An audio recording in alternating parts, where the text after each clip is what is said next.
नाज़रीन, प्रोग्राम के इस सेगमेंट में हम सैयद आसिम ज़फ़र साहब से समझने की कोशिश करेंगे, थोड़ा सा ड्रिल डाउन करेंगे कि ये जो इनका बिजनेस मॉडल है, देयर टू मेन प्रोडक्ट्स, सो उसके ऊपर हम इनसे समझेंगे कि व्हाट इज़ देयर प्रोडक्ट और पेनिट्रेशन मॉडल जो दुनिया में है वो क्या है और इस वक्त उसका क्या स्टेटस है, किन किन जुरिस्डिक्शंस में कहाँ कहाँ क्या कुछ कर रहे हैं। ये जो प्रोडक्ट है, आप कहते हैं कि ऑस्ट्रेलिया के कितने अभी डिस्ट्रिक्ट्स में लग चुकी है?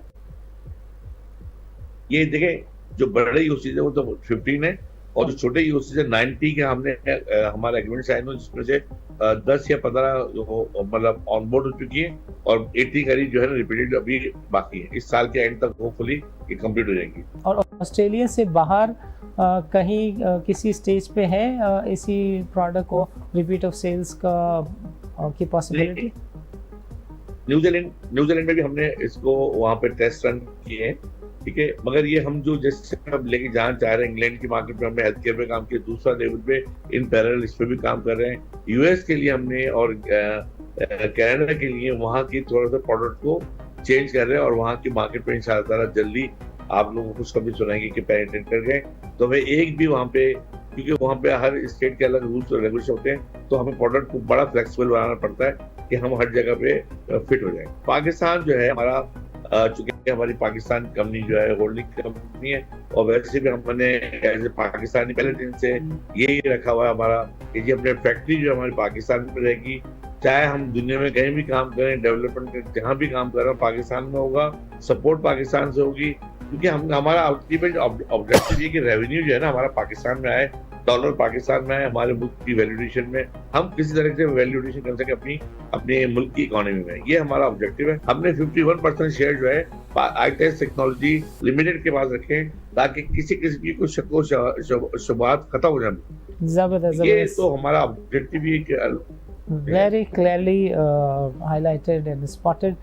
You had recently been visited with a delegation of the government of Pakistan और चाइना के अंदर लोग कहते हैं कि it was a high powered delegation जिसमें आईटी इंडस्ट्री के कई बिजनेस लीडर्स थे, इकोनॉमी के लीडर्स भी थे, प्राइम मिनिस्टर भी थे। तो ये जो विजिट था इसके बारे में आप थोड़ा सा बताएं। तकरीबन 150 कंपनीज जो हैं, यानी कि 150 कंपनीज चाइना की जो टॉप ब्रास कंपनीज हैं, बिलियनर मिलियनर कंपनीज हैं, उनके टॉप ब्रास पीपल वहाँ मौजूद थे। उनके साथ हम सबकी इंटरेक्शन करवाई और हमने उनके साथ मिलके हमने, यानी कि ये जो सिलसिला शुरू था 1 महीना पहले से शुरू हो गया था और हमने मतलब डिस्कशन किए, मीटिंग्स की और हम किसी जगह पे अंडरस्टैंडिंग कर पाए और वहाँ जाके हमने उनके साथ जो है एमओयू साइन किए। और एमओयू साइन करने का मकसद हमारा ये था कि हमारी रिलेशनशिप बने। उसके बाद अब नेक्स्ट इवेंट में लोगों ने पाकिस्तान आना है, इंशाल्लाह पाकिस्तान आएंगे, हम उनको अपने एनवायरमेंट दिखाएंगे। दूसरा ये कि पाकिस्तान में हमारा एडवांटेज है कि हम अपनी प्रोडक्ट यहाँ ला के मतलब मिडल ईस्ट पूरा अफ्रीका में या यूरोप में, इस पूरे रीजन में लेके जा सकते हो और आप एज ए पार्टनर। तो जब ट्रांसफर टेक्नोलॉजी पाकिस्तान में आएगी तो इसमें सबसे बड़ा हमें एडवांटेज होगा कि दे कैन ट्रेन, मिसाल तौर पे अब जो टेक्नोलॉजी है उस टेक्नोलॉजी पे उन्होंने ट्रेन करना है यहाँ की यूथ को और हमने प्रोडक्ट को कस्टमाइज करना है हर रीजन के मुताबिक पाकिस्तान में बेस होके। जब यहाँ से चीजें हम पाकिस्तान से बाहर लेके जाएंगे तो अल्टीमेट पाकिस्तान का नाम भी रोशन होना है और टेक्नोलॉजी का सबसे बड़ा जो है ना ट्रांसफर टेक्नोलॉजी का जहाँ पे दुनिया इस वक्त खड़ी है उस जगह से हम अपनी रेस में हिस्सा ले सकेंगे। पाकिस्तान का जो यूथ है उसको आईटेंस के प्लेटफॉर्म से कोई मैसेज देना चाहें कि वो क्या कुछ सीख के आपके पास आए, आप उसके लिए कैसे मददगार और मावन हो सकते हैं, तो हमारा प्लेटफॉर्म इस काम के लिए हाजिर। जी, मैं अपने पूरे पाकिस्तानी कौम की से यही है कि आपको जिस फील्ड में हम लोग कैरियर काउंसलिंग भी करते हैं, आप किसी भी कोई रब्ता करेंगे तो हमारे लोग इवन माई सेल्फ, मैं खुद भी लोगों से मिलता रहता हूँ, रेगुलर यूनिवर्सिटी जाता हूँ, लोगों से मिलता हूँ। हम उनको बताते हैं आप लोगों को भाई कि आपको कैरियर काउंसलिंग कैसे होगी, आपको अपने नेक्स्ट लेवल पे कैसे काम करना है, आपको विद और विदाउट कंपनीज कैसे काम करना है, ये तमाम चीजें हम बताते हैं। और ये इसलिए बताते हैं क्योंकि हमें सप्लाई चेन मैनेजमेंट हमें रेगुलर चाहिए, हमें लोग चाहिए होते हैं हमेशा।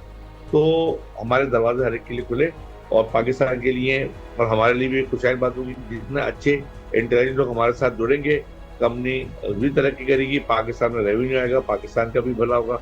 बस हम सब मतलब ये समझ लें कि टीम वर्क, तो हम कोई किसी पे एहसान नहीं कर रहा था, हर बंदा अपनी वैल्यूएशन दे रहा होता है और आपने देंगे तो आपको फायदा मिलेगा। कि ये जो एक लिस्टेड कंपनी है जिसने रिसेंटली एक एक्विजिशन की और एक अदगाम के नतीजे में ये company is now trading at the main board of Pakistan stock exchange, जिसने हम कह सकते हैं कि बहुत तेज़ी से तरक्कियों के सफ़र को जारी और सारी रखा हुआ है, जिसने recently has made into the KMI all share index, और जिसकी जो प्राइस अप्रिसिएशन है, we don't want to have a comment on this, वो नंबर्स देखे जा सकते हैं। और उससे भी ज़्यादा खुशी ये चीज़ देखकर होती है कि पाकिस्तान का जो यूथ बल्ज है, चाहे वो सवात में बैठा हुआ है या मंगोरा में, दे आर एंटिटीज़ जो उन बच्चों को अपॉर्चुनिटी देने के लिए तैयार हैं कि हम तुम्हारे घर पे डिवाइस भी भेजते हैं, हम तुम्हारे घर पे टेक्नोलॉजी भी ट्रांसफ़र करते हैं, ट्रेनिंग भी देते हैं और फिर हम तुमसे काम लेते हैं। So heads off to them, they are doing a good job. इनको हम 4 से 6 महीने में एक दफ़ा फिर देखेंगे नाज़रीन, और आपको बताएंगे कि ये पाकिस्तान स्टॉक एक्सचेंज में जो रिवर्स मर्जर का पहला तजर्बा है वो कितना कामयाब रहा है from the perspective of an issuer, from the perspective of regulator, और इसमें एक इन्वेस्टर को क्या कुछ मिला है। सो नाज़रीन, इस तरह की बातचीत तज्जियों का सिलसिला जारी रखेंगे। इजाज़त दीजिए, अल्लाह हाफ़िज़।